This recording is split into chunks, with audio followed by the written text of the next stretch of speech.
Okay, so I wanted to make this video before I forgot that I was going to do it. I might not.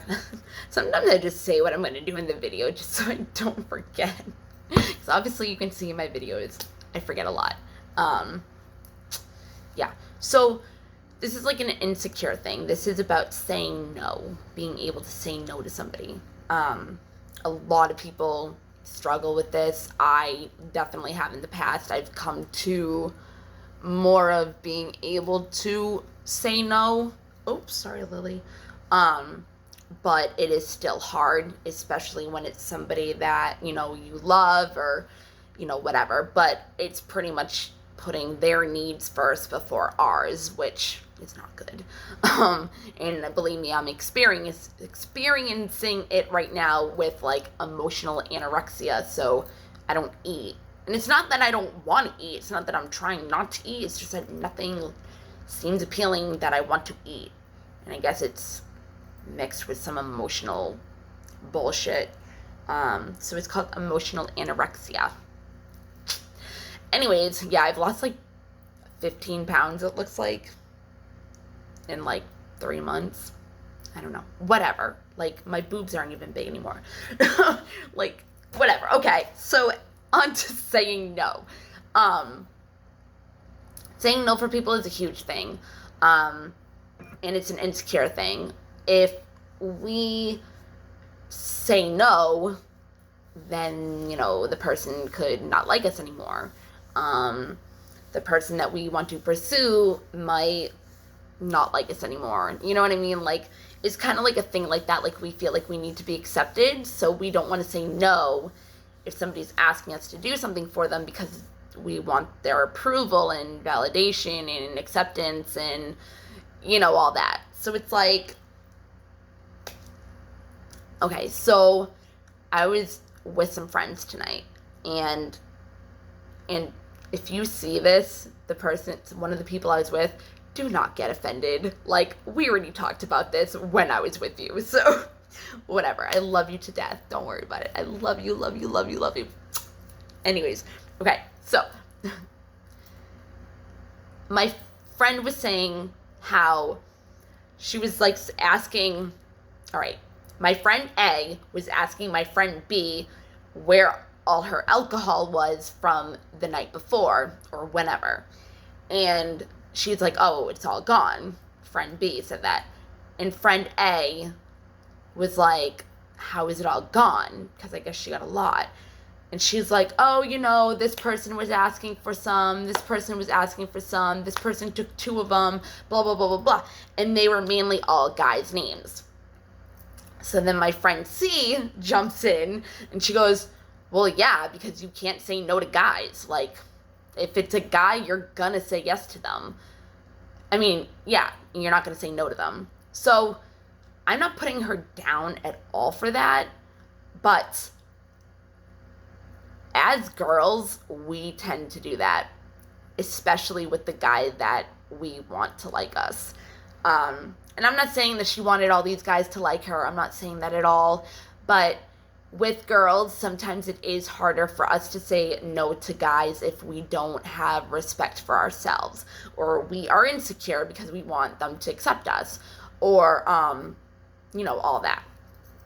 And then other people say, or being popular or whatever. Then other people say, okay, I'll give you another example. So, say, I used to do this shit. So, say, it's, you're at work and they're getting together for drinks after work for somebody's birthday, whatever.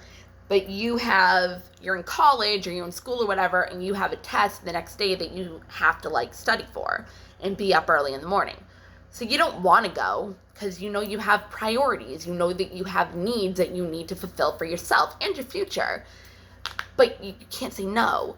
So, you're like, okay, well, I'll stay for a little bit, and then you end up going. You're there longer than you even wanted to be, but you're trying to make everybody happy, except for yourself. So then, you're gonna try to leave, and they're like, no, stay a little bit longer, and you're like, okay, a little bit longer, you know. And then by the time you get home, you're like, damn, why did I do that? Like, now I don't even want to study. Now I need to sleep to wake up in the morning on time. It's like you just gave up your own needs just to make somebody happy. Okay? We can't do that. Like, no. There's like 6 core needs or 6 core beliefs, which I can also put in another video for healing, or that we need to fulfill for ourselves in order to be complete. And I'm not talking about relationships. I'm not talking about like stuff like that. I'm talking about like your actual needs, like your physical, emotional, mental, looking at you, you know, stuff like that. So, what was I going to say? Okay, so this is what I wanted to also say.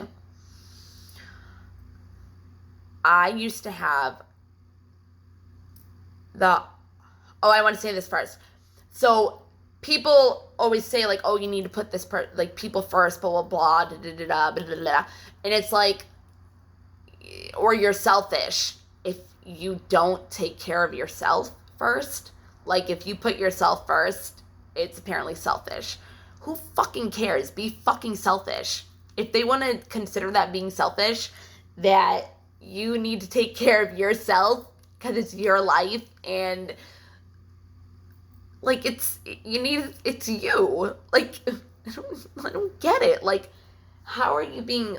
I mean, yeah, whatever. You're being selfish because you're not putting other people first, and that's what you're supposed to do in this world. But no, fuck that.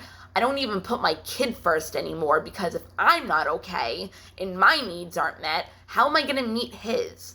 How am I going to be able to be at my best to take care of my child? Like, no, I put myself first. I do. I do. I also have had times and guys in my life where I would put them first, but I still knew that at a certain degree, I had to still take care of my mental capacity or my emotional capacity as much as possible for my kid. And then I got to a point where I was like, fuck this fucking bullshit. I'm paying attention to myself and my kid, because that's what you should be doing. And I don't mean it like that. Okay, so, quick story. Well, who knows how long the story will be.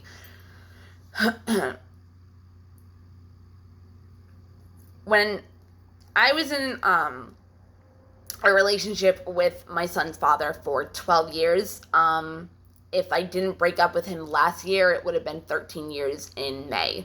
So, I only stayed with him because I wanted my family. I'm a very family-oriented person. I just wanted my family. Like, I busted my fucking ass for my family, and I still did not get it. But you know what?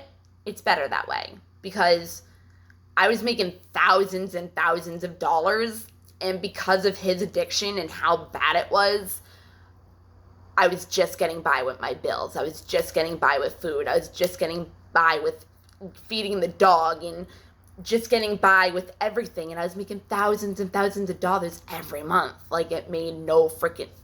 I mean, it made sense because I knew where it was all going, but it's like I was so insecure and I could not say no. And even if I did say no, he would bother the fuck out of me in Hoover like a narcissist. He was a fucking total oh my god, you have no idea. Oh my god. But I'm a super empath now, so I know what he does, and I catch on to him all the time. Anyways, but I always said no. I always said yes. Like, anything he wanted. Okay, yes. Because I wanted his validation. I still, to this day, have never gotten his validation. He actually used to say to me, like, he's not the person to validate me, and he's not the person for blah, blah, blah, blah, blah. And it's like, dude, but nobody's supposed to validate you regardless, you know what I mean? Like, you're not supposed to need validation from other people, but it's like, when you're insecure and you're a person like me that needs to be reassured that you're safe in a relationship, he couldn't do it for me. But I still always said yes, and I probably said yes because I wanted him to stay and I wanted him to like me, which is fucked up. But anyways, that's a thing. Like, I didn't say no, and when I did, it didn't matter because I would end up giving in and saying yes anyways, and he knew that. So he took advantage of that. Narcissist empath relationship at its best. But it got so bad to the point where he would get a bag, he'd do it, he'd overdose, I'd throw the bag away, or I'd flush it down the toilet, and I would break the needle off of, like, the syringe part. You know what I mean? I'd Narcan him, bring him back to life, even if I had to freaking put air in him from me when he's turning blue in the face and I don't have any Narcan. So I'm literally doing CPR and working on him myself. Pregnant, by the way, with the second child, but we ended up not having it. I had a miscarriage. But anyways, which was the best thing ever. Biggest blessing in disguise. And I knew that. I saw the bigger picture. Like, I knew, but it was still upsetting. But I still knew that it was for the good because I knew what was going on in our lives, and it wasn't, no. But anyways, so, yeah. So then, he'd wake up, I'd tell him what happened because he wouldn't even know, and then he'd go and look for the bag again, and I'm like, are you fucking kidding me? Like, you just died. Like, I just had to save your life again. And he's looking for the bag to do more after he just overdosed. And so then, get this. So when that would happen, I kind of learned after that because it was just fucking me by throwing away the bag and the needle and all that. It turned into, we need to go up there again and get more. Now, this was all my money. All of it was my money. He did help me work. Like, he helped me with my business if he wasn't in jail. So, you know, and that was another thing. When he was in jail, I'd be like, I don't have money to give you for canteen, but I'd always give him money for canteen. You know what I mean? Like, when you're a pushover and somebody knows that, they're gonna take advantage of it. And that's fucked up, especially when it's a person that does actually care about you and you're taking advantage of them. But that's a narcissist at its best, right? I fucking hate people like that. Anyways, so my point is that I got to a point where I had no say. I had no voice. I had I was so insecure that I let myself diminish, and I was like his shadow. Like, whatever he wanted, yes, whatever you want, let's go do it, blah, blah, blah. Like, that's where it can get to a point where you need to say no. I mean, fucking leave that person if that's how it is. Like, please. And if you can't drag them because of the dead weight to a fucking shower to put cold water on them to wake them up, fucking leave them. Fucking leave them. And run as far as you can. Yeah. Not fucking kidding. And, you know, when you're 19 years old and this person shows you worth and you've never had it your whole life, you hold on to that. You hold on to those memories in the beginning. And that's what made me hold on to the relationship besides having a kid with him, was that feeling in the beginning that he showed me. Narcissist, that's what they do. They open up the honeymoon. Oh my God, I love you so much. I make you feel so good. Then, bam, they're making you feel like shit because they know that they know you have no value. And then, out. And then they just keep putting you down because they don't want you to leave to go to somebody else because you have respect for yourself. Yeah. So, there we go. Anyways, I don't remember where I was. Hold on. Yeah, whatever. Like, so, run. Hold on. I can't even do that. So, pretty much just run if that happens. If you can't dead weight them, whatever. Run. Narcissist. Fuck, I forgot where I was. And it was like good too. Like, I lived in his shadow. He totally diminished me. Every time that he came back into my life, I lost my identity. I'd always do so good and build myself back up, find an identity of who I was, work and find new things, and like my business, my spiritual business. Like, I was banging at that, doing tarot cards, medium, all that stuff, and a website, and I lost all of it when he came back. And I had to build all over again when he left. So whatever. But that is also kind of, what is it, the dismissive avoidant? I think it's a dismissive avoidant trait where you, is it? Yeah, I think it is. It's when you put yourself in relationships that, like, you're scared of commitment. Like, it's like you put yourself in relationships that you know are either going to fail already, or you know that it's emotionally unavailable, or you date somebody that's like long distance, like even in another state. So it's like, that was kind of like my thing. I didn't even know that I was legit like scared of commitment because I was in a commitment for like 12 years, but he wasn't around, and that was the whole point. Like, I was in a relationship, but he wasn't around, like, and that was the thing. Like, that's what dismissive avoidants do. But then if you start actually having a relationship that starts working out, then you push them as far as you can, because you don't want to be vulnerable with them. You don't want to get hurt. Like, dismissive avoidants are people that suppress their feelings so much because they don't want to feel their feelings. So that's why it's kind of like people think it's a narcissistic personality disorder, because people will come to you and want to like explode, telling you, oh my God, I feel like this, and they're kind of like backing away, not wanting to listen to your emotions, because they're actually very empathetic, but you'll never know it. But because they suppress their emotions so much, and that's what they're used to doing, they can't listen. They can't listen to your emotions because they repress theirs. So in order for them not to listen, they kind of like tell you, like, this is too much for me, it's overwhelming, and you're kind of sitting there like, what do you mean? And it kind of looks like a narcissistic thing, but it's actually them just not wanting to feel those feelings that you're feeling, and they're an empath, so they're going to. So, and they repress their feelings for that reason. You see what I mean? So anyways, I just wanted my family, because my family, whatever, my family was a certain way, and I didn't want that. And I think, I can't really say which one was worse, but I think I'm gonna go with my relationship more than my parents. And I should have left. Like I said, I should have left and ran as far as I could. As fucking far as I could. It's kind of like that song, You Should Be Sad, from Halsey or Hazley, whatever the fuck how you want to say it. Only, like, I had a baby with him. But at least I didn't have the second one, so we can count that. But no, like, I dedicate that song to him, seriously.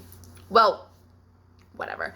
But yeah, like, I said yes to him numerous times. And guys can do it too. You know, if they like a girl, they want a girl to like them. And that's totally different. Like, I remember when I was like 15, 16, there was this kid that was in love with me. And he was like my best friend. Like, I loved him at the same time. But he was like in love with me on a totally different level. But like at that age, you know, I wouldn't use him, but like I knew that I could get what I wanted. So like, if I wanted to go to like Taco Bell at 2 a.m, like he would bring me. If I wanted to do this and I didn't feel like driving, he would bring me. But it wasn't like me using him. It was just that I know that he would do it. So I'd ask him to do it rather than me. You know what I mean? Like, I wasn't like using him like that, like what I'm trying to say. But if you're insecure about yourself and you don't love yourself enough and respect yourself enough to stand up for yourself and say no and actually like go with it, then you're going to end up in these situations, in these relationships where you're stuck and you can't get out. And it just keeps going. It's a cycle. It's like, no, dude, like, no. But you need to have that self-respect for yourself in order to say no, because you know what I mean? Hold on. All right, sorry. But yeah, so even though I saw the red flags everywhere, a month before my son was born, so May, right around my birthday, yeah, because our anniversary was May 29th. My birthday is May 24th. So we came back from New Hampshire around my birthday, and then he started getting high. And right before my son was born, like, he just started getting high, like, right before, like, whatever. But the point I'm trying to make is, don't do what I did. Love yourself more and be able to say no within 12 years, dude. But, of course, it was more the family thing, too. I stayed because of the family. And I worked so hard, but it wasn't meant to be, obviously. And it just kept getting worse and worse and worse and worse until the universe pushed my ass and was like, get the fuck out of this cycle. Get away from this person. This is not how you're supposed to be living. It would just get worse and worse and worse and worse and worse. And I learned from that. I learned from that, best believe. So when shit gets bad now, I'm like, oh no, I'm not going further, because I know that it will get worse and worse and worse until I change. Because that's the point. It's going to keep getting worse until you change the situation in your life, and the universe will bring you that. I told many people that, but they don't want to listen to me, and then they figure it out on their own. But I've learned, like, I know. But yeah, like, I knew he was getting high the whole time, and I just had a baby. Whatever. So don't do that. Be able to say no. Like, I should have said no, like, when he went to go pick up heroin when I went in labor, like, to the hospital. Like, you know what I mean? Like, but I'm just saying, like, our insecurities make us have trouble being able to say no because we want validation and acceptance and approval from other people. But we need to find that within ourselves, in our internal world and not our external world, and look for it outside of our world, but yet inside, like, our heart, whatever, you know what I mean? Like, your inside, like, how you feel, like, self-love, self-care, whatever. But however you feel inside is going to project your external reality. So look at your life. Look at how it's all panned out. Think of a situation or whatever, how it went down, whatever, how it made you feel, like, literally feel your feels, like, how that situation made you feel. However that situation made you feel, you still feel inside. So if it made you feel unworthy, it's because you still feel unworthy about yourself. And it can be stuck in your subconscious because of the conditioning that we grew up with, which everybody pretty much feels like that. I'm going into a whole nother thing. It's already 25 minutes pretty much. I'm going to get off of this, and I can go into another video with this situation too. But yeah, like, that's something totally different. But that's all I have to say. I am going to go hang out with my geckos now. All right, you guys have a wonderful night. I hope this helps somebody in some way. Yeah, I guess I have some stuff to do tomorrow now. But, oh, I did want to say this.